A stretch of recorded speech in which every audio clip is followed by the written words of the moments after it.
Cool. You're on. Testing. I so appreciate when you record these and put them online. We started this, a couple of years ago in the Gospels and went through those. And then we jumped into the book of Acts chronologically and visiting each of the places Paul went. And it turns out this week I've been asked to come to a Bible study on Philippians to go show the pictures from Philippi when I was there a few months ago. And the river where Paul met Lydia, and show the area where Paul was put in jail, and talk about the slave girl that had the demon. And then Wednesday at the senior Bible study at the Nazarene Church, we're doing Jesus turning water to wine, and all of that story of why did that happen, and what's going on there, and why was that the first sign, and why is it only in John, and so. But we've already done that, so I get to use some of the same slides. But I had to start from scratch here on Colossians. It was going to be a 1-week sermon on the book of Colossians, and that isn't going to happen. I hope to get it in 2. But just for the way of review,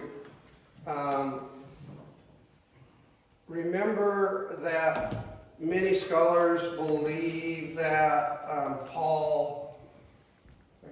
to work, probably put it the right way instead of with me. Rome, all the way here. As we know soon, Paul right now is in Ephesus. He's going to end up going up into Macedonia and coming around into Greece, come back around and then go to Jerusalem. Then he's going to get arrested and be taken to Rome, where he's going to be put in prison there. And many scholars think that that's where he wrote all the prison gospels, but he talks about sending some of the people with the letter to Colossae. That's 1,180 miles. But I think he also, many scholars think he was in prison at Ephesus for a while, and that's about 100 miles to Colossae right there. And so I think that's where Paul's at when he's writing this letter to the group of believers at Colossians. And I'm going to give you a little bit of background into what's going on around that city today, and hopefully it'll make sense even for that time and for today. Somebody talked to me this week about the Beatitudes, are those attitudes that Christians should have. And I said, well, Jesus wasn't talking to Christians. He was talking to a Jewish audience. And it's okay to Christianize the Sermon on the Mount, but let's not do it until we've looked at it in its context first. And that's what I want to do today. Colossians is a great book for us today, and applies as much to us today as it did to the people who lived there. In some ways, maybe more. But let's not Christianize it too soon. Let's look at it in its original context, and then we can take it into today, which I hope to do today. So Paul wrote to the Colossians. Who wrote it? Paul did. He said, well, I am Timothy. Paul said, I'm an apostle of Jesus Christ by the will of God, and Timothy, our brother. He wrote it to the Colossians, to the saints. Who to the saints, the believers and faithful brethren in Christ who are at Colossae. Grace to you and peace from our God and Father. Now, how long has the Christian message been in Asia? Jesus died at about 30 AD, was resurrected. Paul didn't start his ministry till 14 years later. It takes us to 44. We're now at year around 55, 56. This is a pretty new movement, and yet Paul says it's gone out, the word has gone out to all of Asia. It kind of helps that miracles were happening in Ephesus and people were being healed, and they could touch Paul's apron or his handkerchief. The 7 sons of Sceva tried to cast out a demon and got beat up, but Paul handles them just fine. And all the people were burning millions of dollars worth of their magic books in Ephesus. And so that's all happening in Asia. It's going out, and Colossae is one of those towns in Asia. Too far. Maybe, go the right way. I took this picture in April when I was in Colossae, where the church was. And there's amazing ruins in most of these places where the churches were, like Ephesus and Laodicea and Hierapolis, but there isn't much in Colossae. You remember last week I told you we hiked up there, and I thought this is going to be amazing. And we get there, and that's all we have. It's a river below and this mound of dirt covered with weeds. But you could dig down in and find little fragments of pottery and roof tile and different things here. And they did excavate enough and through history to know that Colossae had a theater of about that would seat about 5,000 people. They found that they could predict the population of these cities quite well by the size of their theater. Okay? So we could tell how big Molalla is by the size of its movie theater. It don't got one. Canby's a little bigger. It's got one. Oregon City's got a bigger one. Clackamas has got a great big one. So in Laodicea and Hierapolis, which are towns on really close to Colossae, their theaters hold 25 to 30,000. Therefore, they figure that they had about 80,000 to 100,000 people living in those towns. Big cities. Paul's writing a letter to big cities. He says in Colossians 4:7, I'm skipping ahead a little bit, because remember last week we did Philemon, and we met a guy named Onesimus, a slave, and he's with Paul, and Paul sent him back, and there's this big controversy of whether he was a runaway slave or just on loan to Paul or a voluntary servant. But anyway, he says, as to all my affairs, Tychicus, our beloved brother and faithful servant and fellow bondservant of the Lord, will bring you information. For I have sent him to you for this very purpose, that you may know about our circumstances, and that he may encourage your hearts. And with him, Onesimus, our faithful beloved brother, who is one of your number, they will inform you about the whole situation here. See, that's why I think they're pretty close together. They're not traveling from Rome back. They're a nearby city, like from Eugene to Portland, and Paul's sending this letter to them, and he has some concerns, and he should have, and he could just as easily be writing those same concerns to us right here today, because there's nothing new under the sun. So Epaphras is one of your number. He's a bondslave of Jesus Christ, and sends you his greetings, always laboring earnestly for you in his prayers, that you may stand perfect and fully assured in all with God. For I bear him witness that he has a deep concern for you and for those who are in where? Laodicea and Hierapolis. Those are those other big cities close by. There was a letter written to Laodicea, but we don't have it today. I'm sure that Paul visited those places or around those places, as did Timothy, John, others.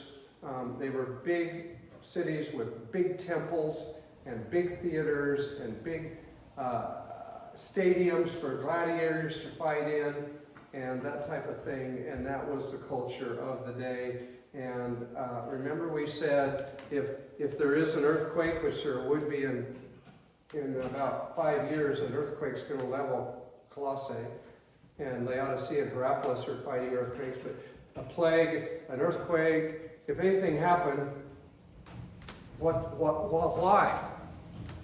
Why? Well, the gods are angry, right? We must not have paid enough tithe to the gods or worshiped the right way in the temples.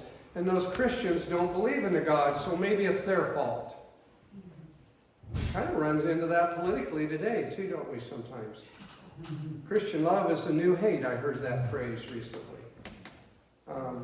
And so there's nothing new under the sun. Paul's facing those same things in Colossae.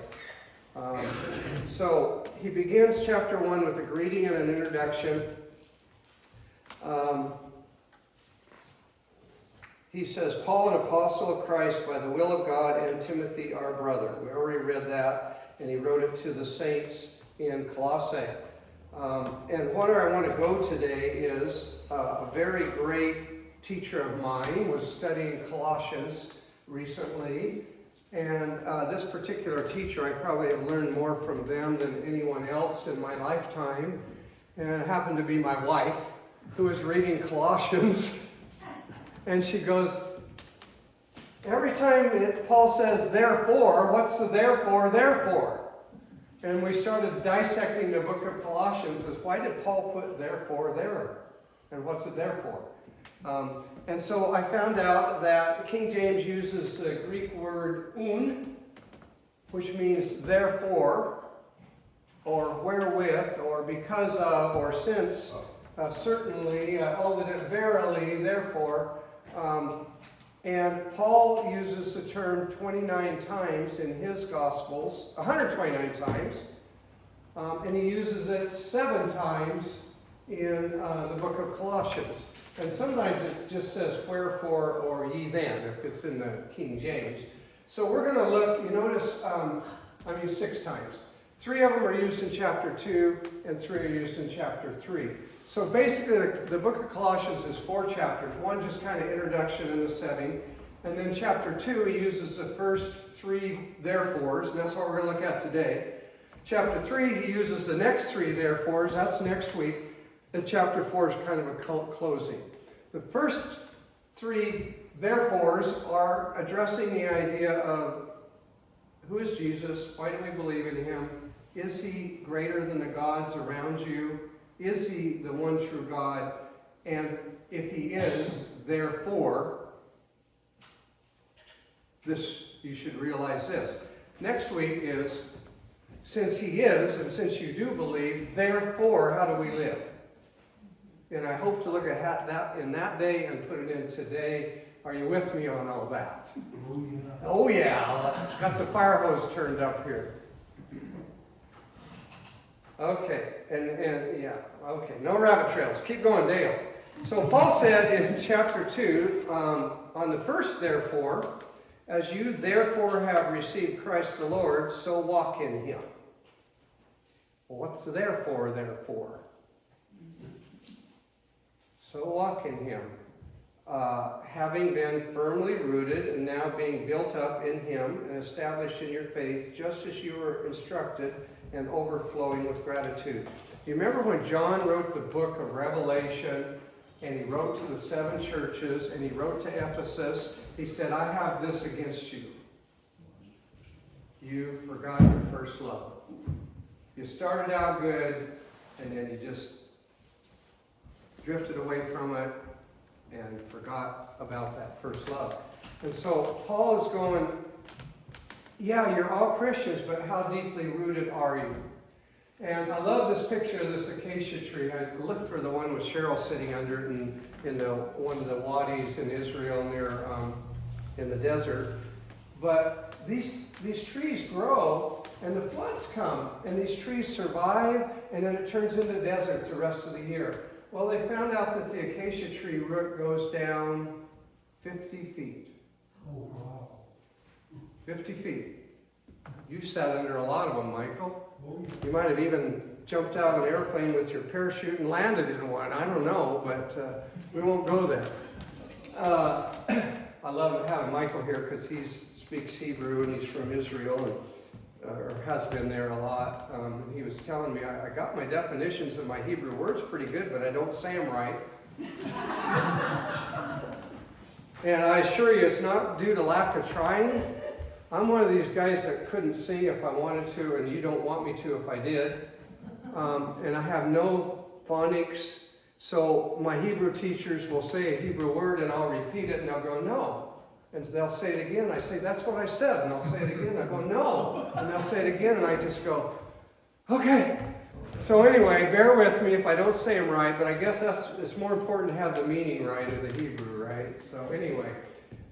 This tree, I think Paul might have had in mind because he spent a lot of time in Israel, a lot of time in the deserts, and he's going, be like this tree, firmly rooted. So when the floods come or the droughts come, you're just going to stand there firm. You're not going to give up. You're not going to lose your first love.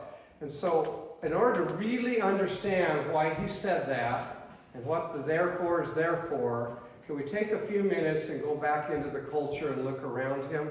Why is he so concerned that they might not be firmly rooted? So he says that he talks about Hierapolis and Laodicea, and again, these are not, well, Laodicea is a Bible town. It's one of the 7 churches that John wrote to. He said, behold, I stand at the door and knock. That's where that verse comes from. He's at the church of Laodicea.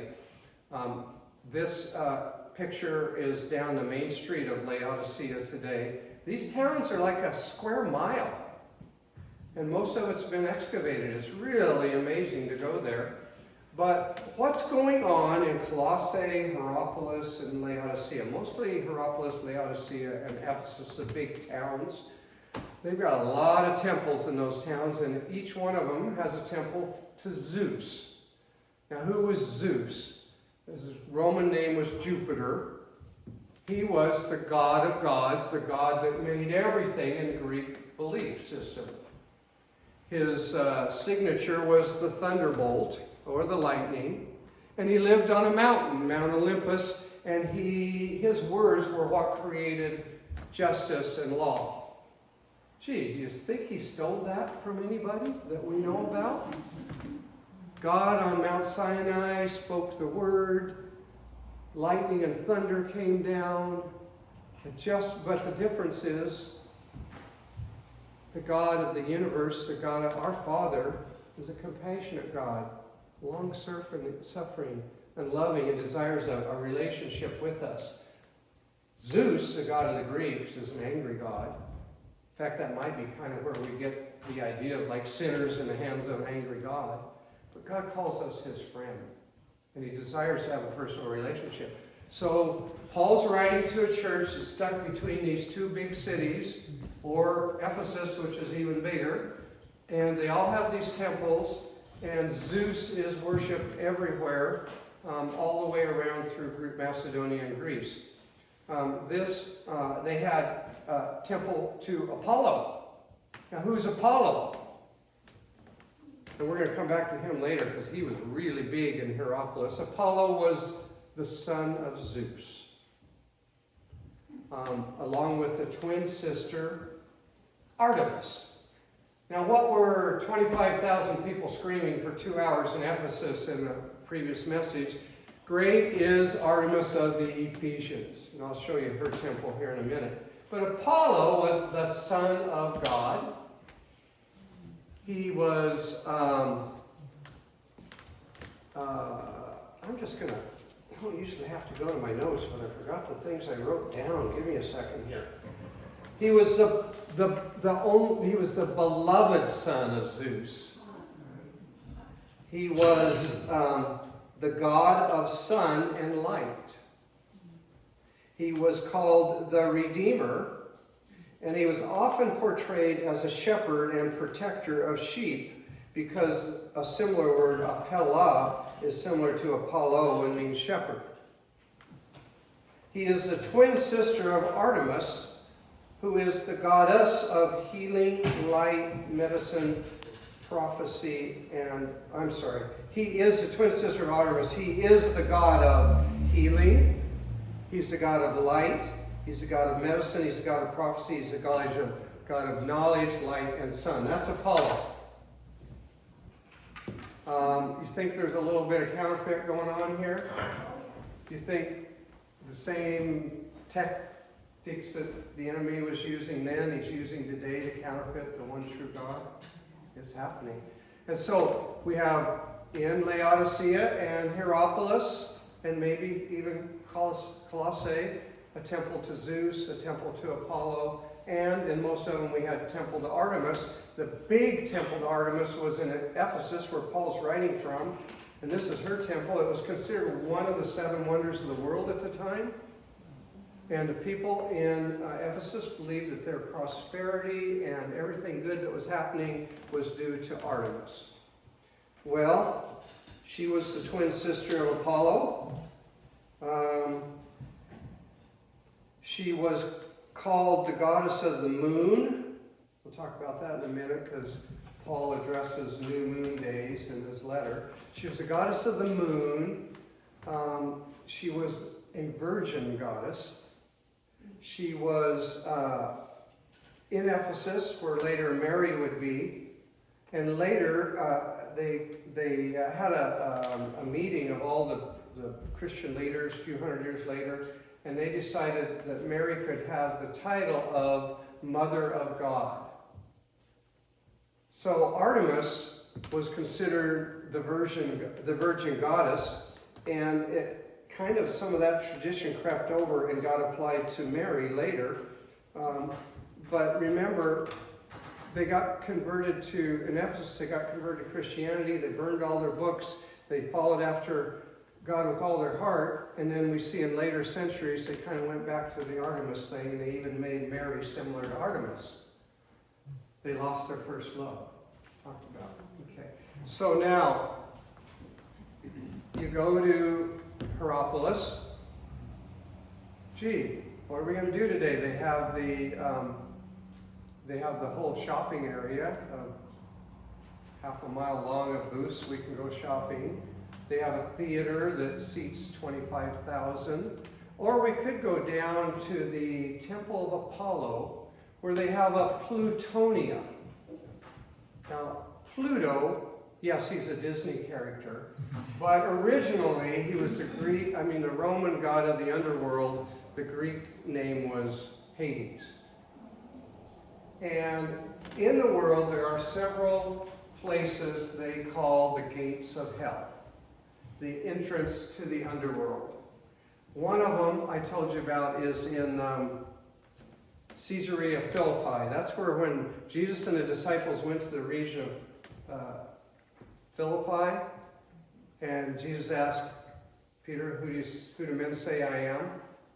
And he said, thou art the Christ, the Son of the living God. And Jesus said, verily I say unto you, the gates of hell will not prevail against you, against that profession. Because in Caesarea Philippi, the source of the Jordan River came right out of the rock. And they said that was one of the gates to hell. And it was in a town called Banyas, and they worshiped the god Pan. And if you didn't worship him correctly, he would come out at night and grab your children and drag them through the gates of hell. And that's where we get words like panic or pandemonium. Okay, so we've been there. It's really cool. I've been to the gates of hell. Okay, and then there's one in Jerusalem. It's in the valley of Gehenna, and Jesus talks about being cast into that. And then there's one in Pergamum, I believe. It's one of the areas of Church of Revelation where gas comes out of the ground. But the most well-known one was in Hierapolis. It was called the Plutonium, and it's not been re-excavated, but off to the left would be a whole bunch of theater seats where people could come and sit and watch. And pretty soon, in this opening here, the priest would lead an animal into the opening, and he would stand there with some kind of incantations over it, and the animal would collapse and die. How did that happen? Was it just demonic forces, or what happened? Well, yeah, that was part of it. But what they found out that this town is built on an earthquake fault, and gases were coming up out of the ground there, mostly carbon dioxide. And they say like 7 to 11% carbon dioxide, you'll get dizzy and pass out. It was coming out at 50% here. But it's heavier than oxygen, so the priest stood here breathing oxygen, and the animals down here breathing carbon dioxide, and they would die. But the people didn't know that. They thought the god of Pluto, the god of the underworld, was coming out and killing these animals, and you better worship Apollo, because this is right at Apollo's temple, and there's power here, and you better recognize the true God, and you better worship them, and that's what Paul is writing to. And next door, right up over the hill, is this theater where I showed you last week all those masks the actors would wear, and they would pretend to be somebody else, and they would act out the stories of the gods. And the people would go and they'd pay big money to sit in these theaters and watch this. And then maybe after that, let's go shopping a little more, honey. And then you go ahead and go shopping. I'm going to go to the arena. I'm going to watch the gladiators fight. And then I'm going to watch the chariot races. And then I'm going to, we'll watch some of those Christians put to death or whatever. I don't know. That comes later in the narrative. And then also the theater in Hierapolis. And so this is the world Paul is writing to. So that's why the therefore is therefore. Paul says, so that you may, he's writing this so you may walk in a manner worthy of the Lord. Please, this is Colossians 1:10, to please him in all respects, bearing fruit in every good work. He says that Jesus is the image of the invisible God. In other words, no man's seen God, but you want to know what he looked like? Jesus can show you. Look at him. What he did is the heart of the Father. And so Jesus, he's telling you who the Son is. He's the firstborn of all creation. And by him and all things were created both in the... See, he's comparing Zeus, isn't he? And Apollo. Paul says, I want you to know who the real true God is, because in him, this is verse 15, 16, for by him all things were created, both in the heavens and on earth, visible and invisible, whether thrones or dominions or rulers or authority, all things have been created by him and for him. See the stage Paul's setting here? Because he's really concerned about which world you're going to live in. He is also the head of the body of the church, verse 18, chapter 1. He is the beginning, the firstborn of the dead, so that he himself might come to have first place in everything. For it was the Father's good pleasure for all the fullness to dwell in him. You see how he's setting the stage for the deity of Christ. And then if we go to verse 24, now I rejoice in my sufferings for your sake, and in my flesh I do my share on behalf of his body, which is the church, in filling up that which is lacking in Christ's afflictions. Paul's just going, I'm sitting in prison here, and I care about you, and I want to make sure that you're going to stay on track and stay firm. And so then that's when we go, he talks about writing to Laodicea. We get caught up here, and it says, and therefore you have received Christ the Lord, so walk in him, having been firmly rooted and now built up in him, established in your faith, just as you are instructed and overflowing with gratitude. Skip down to verse 9. For in him all the fullness of deity dwells in bodily form, and in him you were made complete, and he is the head over all rule and authority. So who's in charge of the world? And who's pretending to be in charge of the world? Satan. Yeah. Being an angel of light. If you go down to verse 14, but Jesus, having canceled out the certificate of debt consisting of decrees against us, which was hostile to us, he's taken it out of the way and he nailed it to the cross.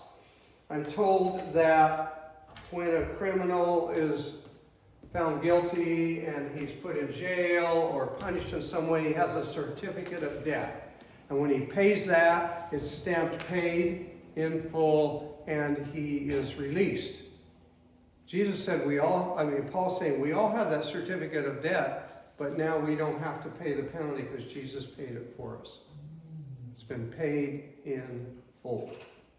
And that's what he's talking about here. The Greek word is what they would stamp on that. And so,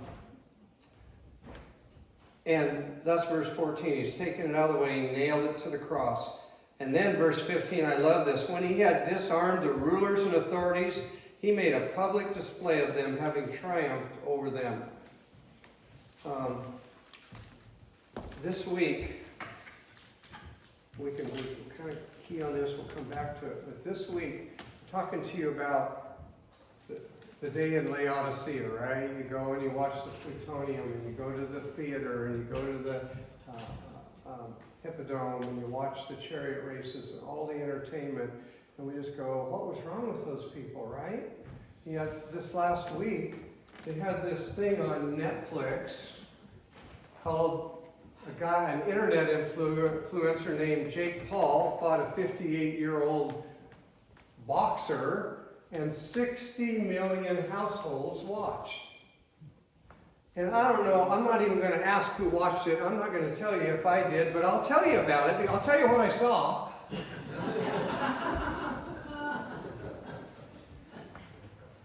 My daughter and her friends were really intrigued by this because he's an internet influencer, whatever that is. But he's well known on the internet.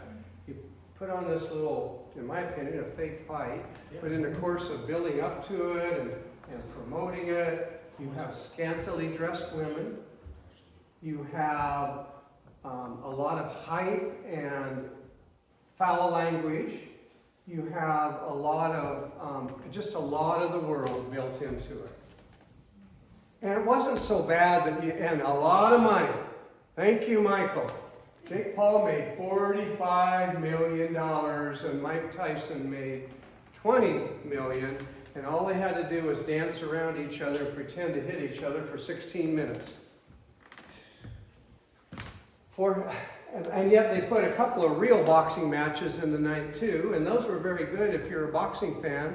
But to me, it was just a real mixture of the world. And we scoff at those Laodiceans that would pay a temple prostitute and would pay money or want to go and see the carnage in the Hippodrome and would go to the theater and be entertained by these people wearing these fake masks who were pretending to be all kinds of perverted people. And it was very popular then. And now we have 60 million households, which is probably about 300 million people worldwide. That's the whole population of the United States. That's a lot of people watch that. So, was Paul writing to the people in the day at Colossae, or was he writing to us? Both. Yes, the answer is yes. And do you see why he's so concerned that you be firmly rooted? Because we got young guys like Nathaniel here, or Nathan, who's going, all of his friends are going, wasn't that cool? That was just great. Let's go watch it. And he's going, yeah, but who's really the God of the universe here? Who's really in charge of this world? And what's really coming in the world to come? And so we find that Paul talks in Colossians 2:8 that the one, see to it that no one takes you what? Captive. Through philosophy, empty deception, according to the tradition of man, according to the elementary principles of the world. For in him all the fullness of deity dwells in bodily form. You can see I'm really scattered here. I already went ahead of this. Now I'm coming back. But let's get down to this verse 14. He canceled out the certificate of debt consisting of decrees against us. And then the very next verse says, and when he had disarmed the rulers and authorities, he made a public display of them, having triumphed over them through him. Paul is describing something that the people reading this letter would understand. When a Caesar went to battle and won a great victory, he brought back the spoils, the treasures, and the slaves all chained together in a chain gang. And this whole city would come out to meet them and then follow them back. And some of the greatest rulers, and they would end up in the big Hippodrome, and the crowds would celebrate the great victory. And Paul is telling them that Jesus went and already disarmed the demonic influences in the world. And some of the historians and writers of the day started writing that all of a sudden about this time, the popularity of the Greek and Roman gods began to decrease. And over the next 150, 200 years, the temples were abandoned and Christianity began to take over the world. And this is where it's being fought right here. And there was this battle going on for all the people. And Paul wants you to know that Jesus already went and disarmed these demons. You don't have to worry about them. You don't have to go and make a sacrifice to Aphrodite or Artemis or Apollo or Zeus. Or worry about the plutonium getting sucked into the gates of hell. I guess I've been pretty close to hell if I've been to 4 of the gates, right? I'll skip that next joke. Okay. You have no idea.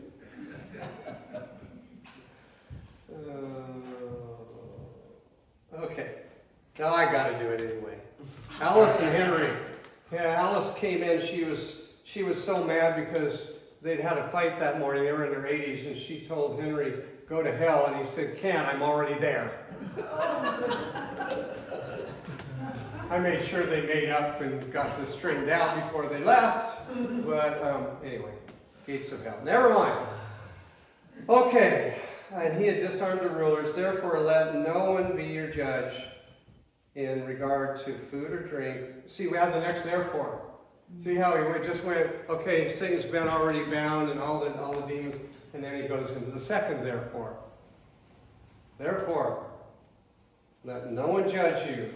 Don't give in to food or drink in respect to a festival or a new moon or a Sabbath day, things which were a mere shadow of what is to come, but the substance of things that belong to Christ. See, there's this battle.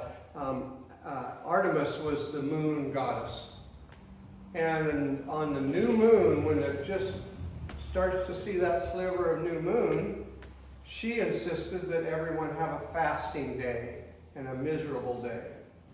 But in the Jewish culture, on the new moon day, you didn't work. It was kind of like Memorial Day. It was kind of a day off. The stores had to be closed. You just spent time with your family. It was like an extra holiday every month when the new moon came up. Do you see opposite world here? And so Paul's going, they're telling you to do this on the new moon day. And they're telling you to do this on the new moon day. But the new moon is just a shadow of things to come, because someday that new light is going to shine. The new moon day was called, I'll probably say it wrong, Rosh, head of the month. Not Hashanah. Rosh what? Rosh Chodesh. Something like that. Something or other. The beginning of the month. It's like this new life coming. That moon showed up. It's like the new world is coming again. God's not done. It'll go to full moon, and then it'll go away. It's supposed to be a shadow picture of the world to come, when everything will be made right. But the goddess Artemis says, no, fast, it's bad, moon bad. And like she's in control of it, and then you better come worship me on that day, and you better fast. And so it's just opposite world. And Paul's going, don't get caught up in this. Everybody's telling you that you can drink this or you can't drink this. So therefore, these things are a mere shadow picture. And then he goes on to tell us, and I got to get done with this. I'm just going to kind of skip through this. Kind of comments on that. You get caught up in the world of what you can do and what you can't do. And how many Christian denominations do we have today? Over 30,000. And each one of them is kind of telling you what you should do and you shouldn't do to be the perfect picture of Christianity. And Paul's going, don't get caught up in that. Keep the main thing, okay? Whoops, what did I get there? Okay. And so next week we're going to go, if then. Yeah, both the last two therefores had to do with the food there. So next week, if then you have been raised up with Christ, keep seeking the things above where Christ is. Where is he? Do you know that for sure? Oh yeah. And set your mind on the things above, not on the things that are on earth. Is there a difference between the things above and the things on earth? And boy, did we see that this week. And 60 million households saw it. And everything that God stands for is purity and wholesomeness and love and justice and helping the poor and rebuilding the world, and everything that the enemy stands for is to lie and cheat and kill and destroy. And you can be like Joshua, who said to the people in the desert, choose today which God you're going to follow. But as for me and my house, we'll serve the Lord. And that's Paul's concern.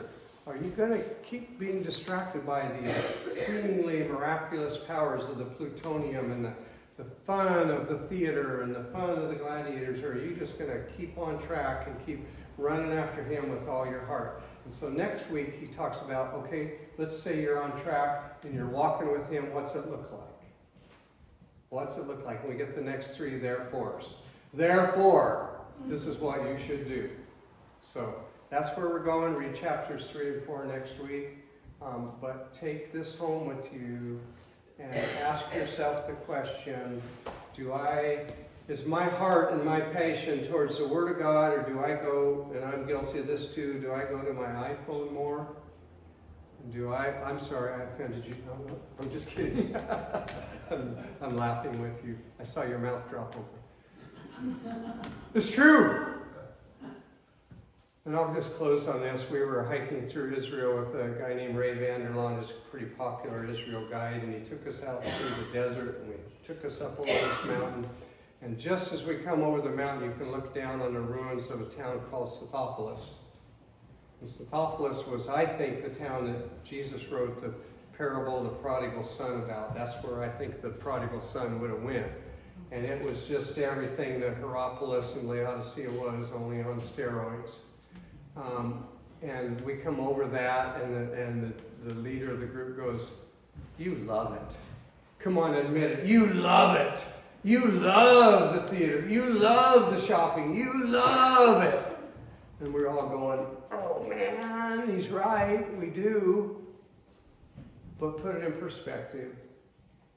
Who gives us good things in life? Who causes a baby to be born alive? Who gives breath to his people? Who is there helping us every day? Who loves us more than we can even imagine? And can we carry that with us this week? And can we stand firm and return to our first love? And then go, okay, how then should we live?